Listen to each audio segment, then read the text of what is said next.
नमस्ते बच्चों, आज हम लोग ऑनलाइन क्लास में पद्य पीयूषम में संकलित सूक्ति सुधा नामक पाठ से श्लोकों का अध्ययन करेंगे। यह पाठ बहुत ही सुंदर है।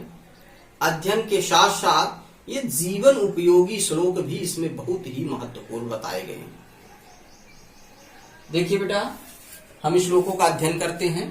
भाषा सुमुख्या मधुरा दिव्या गीर्वाण भारती तस्माद्धि काव्यम मधुरम तस्मादपि सुभाषितम।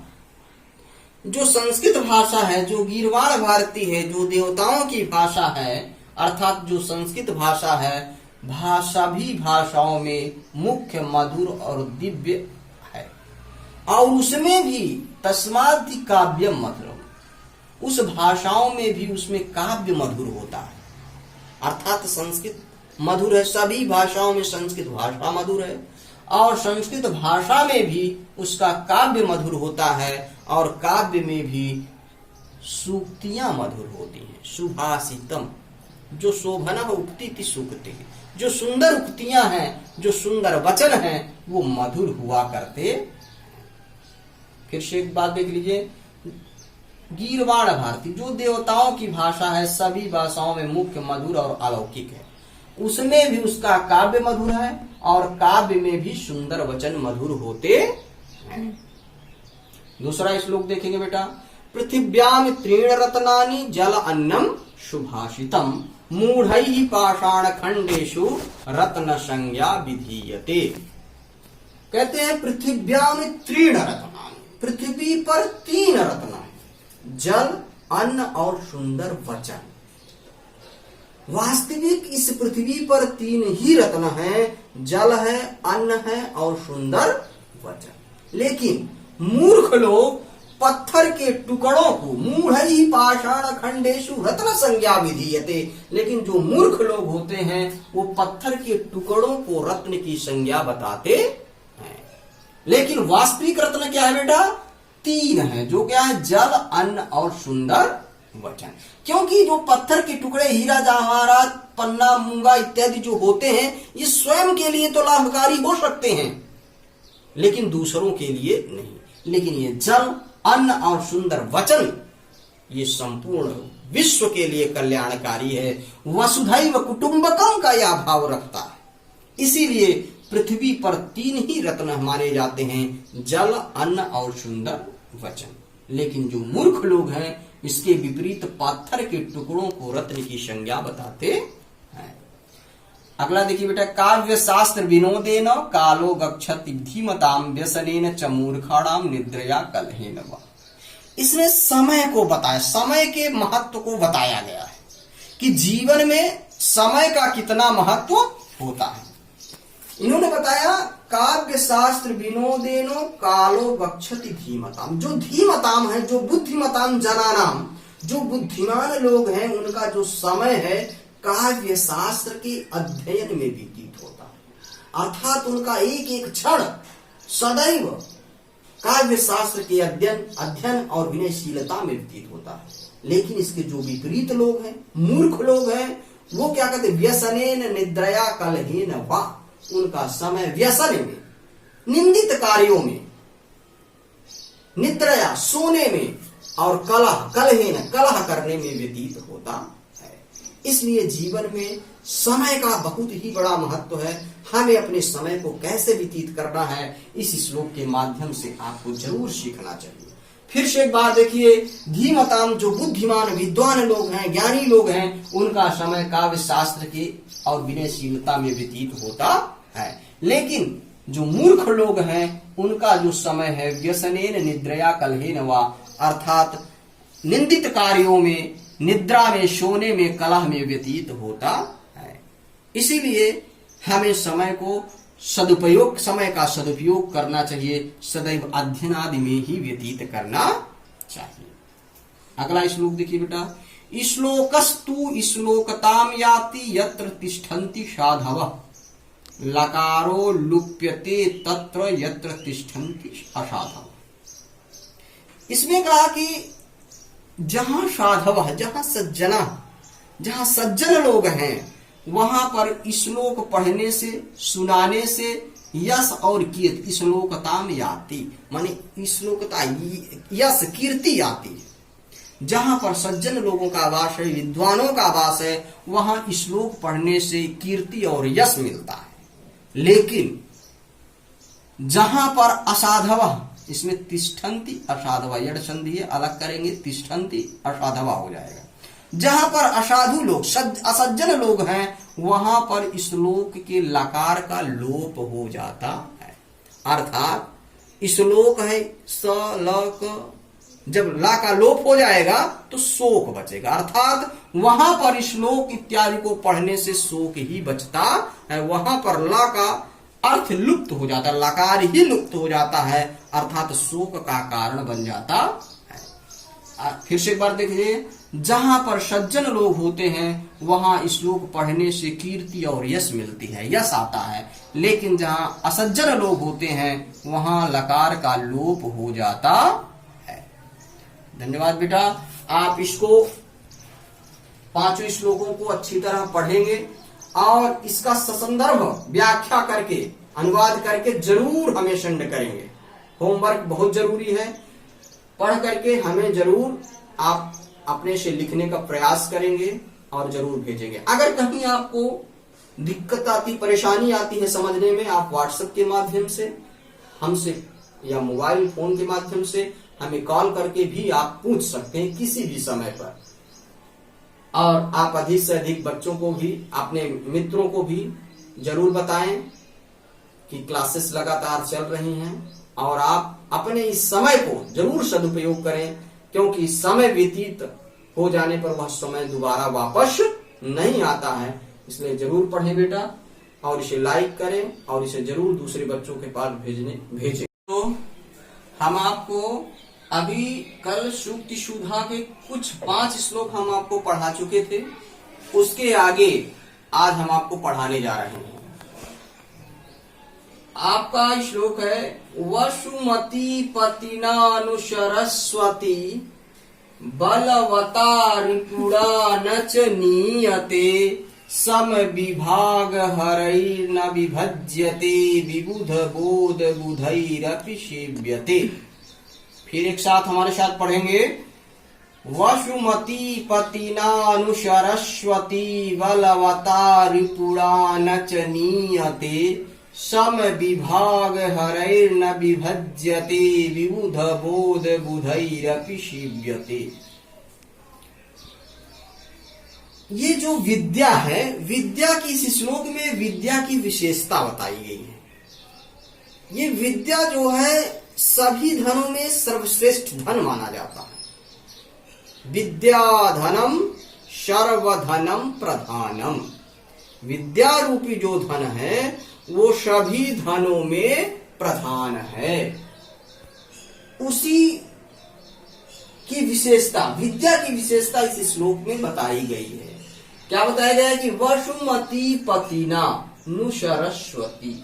जो वसुमती पति है, जो पृथ्वी का पति है, अर्थात जो राजा है, वो भी सरस्वती को नहीं ले सकता है, किसी से छीन नहीं सकता है। बलवता रिपुड़ा न च नीयते। बलवान शत्रु, चाहे शत्रु कितना भी बलवान हो, लेकिन वह विद्या को नहीं ले सकता है, हरण नहीं कर सकता है। सम विभाग हरैर न विभज्यते।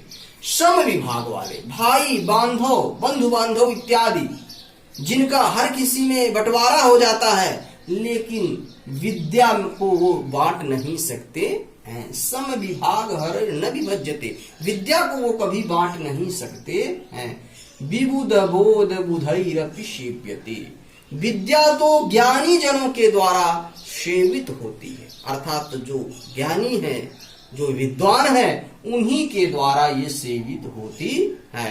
अर्थात विद्या को राजा नहीं ले सकता है, विद्या को बलवान शत्रु भी नहीं ले सकता है, विद्या को सम विभाग भाई बांधव इत्यादि भी से नहीं बांट सकते हैं। या तो जिसके पास होती है उसी के द्वारा सेवित होती है, अर्थात ज्ञानी जन के द्वारा ही यह विद्या सेवित होती है।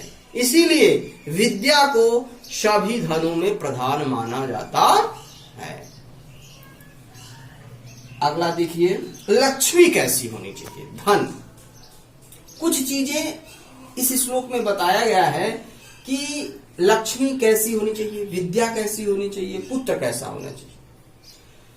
लक्ष्मीर्नया याचक दुख हारिणी, विद्या नयाप्युच्युत भक्ति कारिणी, पुत्रो नयः पंडित मंडलाग्रणी, सा नैव नैव नैव। फिर से एक बार पढ़ेंगे, लक्ष्मीर्नया याचक दुख हारिणी, विद्या नयाप्युच्युत भक्ति कारिणी, पुत्रो नयः पंडित मंडलाग्रणी, सा नैव नैव।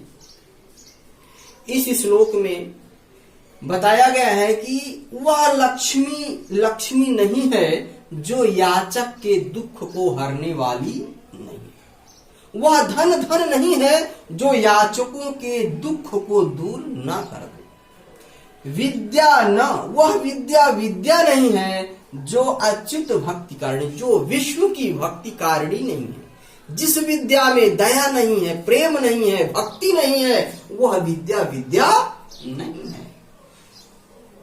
पुत्रो नयः पंडित मंडलाग्रणी, वह पुत्र नहीं है जो विद्वानों की सभा का अग्रणी नहीं है। अर्थात जो ज्ञानी नहीं है वह पुत्र नहीं है। सा नैव नैव। वह लक्ष्मी ना तो लक्ष्मी है, वह विद्या ना तो विद्या है, और वह पुत्र ना तो पुत्र है। अर्थात जो लक्ष्मी याचक के दुख को नहीं हरण कर सकती है वह लक्ष्मी नहीं है। जो विद्या भक्ति के कारिणी नहीं है, जो विष्णु की भक्ति नहीं करने वाली है, वह विद्या नहीं है। जो पुत्र विद्वानों को, पंडित विद्वानों के मंडलाग्रणी, विद्वानों की सभा का अग्रणी नहीं है, वह पुत्र नहीं है। शा नैव नैव। वह ना तो लक्ष्मी है, ना वह विद्या है, और वह पुत्र ना तो पुत्र। अगला श्लोक देखिए, जीवन इस श्लोक में बताया गया है कि पुरुष को की क्या चीज है जो सुशोभित करती है। जीवन में व्यक्ति की क्या होता है जो सदैव मंडित करता रहता है, उस विषय में इस श्लोक के बारे में बताओ, इस श्लोक के माध्यम से बताया गया है। केयूराणि न भूषयन्ति पुरुषं, हारा न चन्द्रोज्ज्वला, न स्नानं न विलेपनं न कुसुमं नालङ्कृता मूर्धजा, वर्णेकाशमलङ्करोति पुरुषं या संस्कृता धार्यते, क्षीयन्ते खलु भूषणानि सततम्, वाग्भूषणं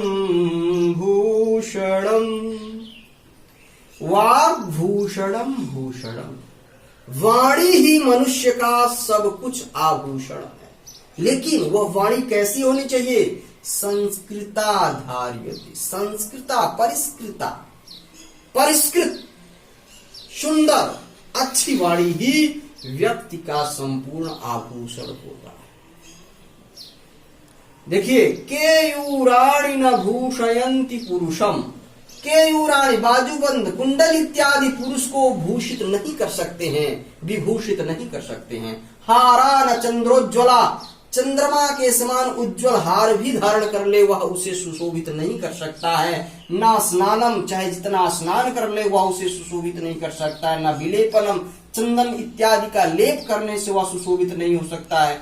न कुसुमम, पुष्प इत्यादि का श्रृंगार करके वह सुशोभित नहीं हो सकता है। न अलंकृता मूर्धजा, न बालों को, केशों को संस्कार करके, अलंकृत करके वह सुशोभित हो सकता है। अगर वो सुशोभित होता है तो वाणेकाशमलंकरोति पुरुषम या संस्कृता धार्यते, संस्कृत निष्ठ परिष्कृत जो वाणी है, एक वाणी है, वही पुरुष को समलंकृत करती है। संस्कृत निष्ठ परिष्कृत सुंदर वचन, सूक्ति युक्त जो वचन है, जो अमृत रूपी वचन है, वही एक ऐसी चीज है जो पुरुष को समलंकृत करती है, अलंकृत करती है। क्यों? क्षीयन्ते खलु भूषणानि सततम, क्योंकि जो हमने शुरू में आभूषण बताए वह क्षीयन्ते हैं, वह नष्ट हो जाएंगे, लेकिन वाग्भूषणम भूषण की जो वाणी रूपी भूषण है वह सर्वदैव शाश्वत है और सदैव रहने वाला है। इसीलिए वाणी ही एक ऐसा आभूषण है जो व्यक्ति को सुशोभित करता है। एक बार फिर से देख लीजिए, पुरुष को ना तो केयूरानी, बाजूबंद, कुंडल इत्यादि विभूषित कर सकते हैं, ना ही चंद्रमा के समान उज्ज्वल हार सुशोभित कर सकता है, ना स्नान उसे सुशोभित कर सकता है, ना विलेपनम चंदन इत्यादि का लेप सुशोभित कर सकता है, ना पुष्पों की सजावट सुंदर कर सकती है, ना ही केशों का संवारना उसे अलंकृत कर सकता है। उसे अगर अलंकृत करेगा तो वाणी का एक वह वाणी है जो संस्कृत निष्ठ परिष्कृत है, जो पुरुष को सदैव समलंकृत करती है, अलंकृत करती है, वही एक पुरुष का सबसे बड़ा आभूषण होती है। क्योंकि उपर्युक्त जो आभूषण है, क्षीयन्ते खलु भूषणानि तो निरंतरम, वो क्षीयन्ते हैं, वो नष्ट हो जाने वाले हैं, लेकिन जो वाणी रूपी एक आभूषण है ये सदैव शाश्वत सत्य है, वही पुरुष को समलंकृत करता है। धन्यवाद बेटा, आप इस श्लोक को ध्यान से सुनेंगे, फिर इसकी व्याख्या करने का प्रयास करेंगे। अगर आपको कहीं भी समस्या आती है तो हमसे फोन पर, व्हाट्सएप के माध्यम से जरूर प्रश्न पूछ सकते हैं और हमें जरूर इसकी व्याख्या करके आप हमें दिखाएंगे व्हाट्सएप के माध्यम से। साथ ही आप अपने मित्रों को जरूर कहें ऑनलाइन क्लास की पढ़ाई करें और अधिक से अधिक ज्ञान अर्जित करें। धन्यवाद बेटा।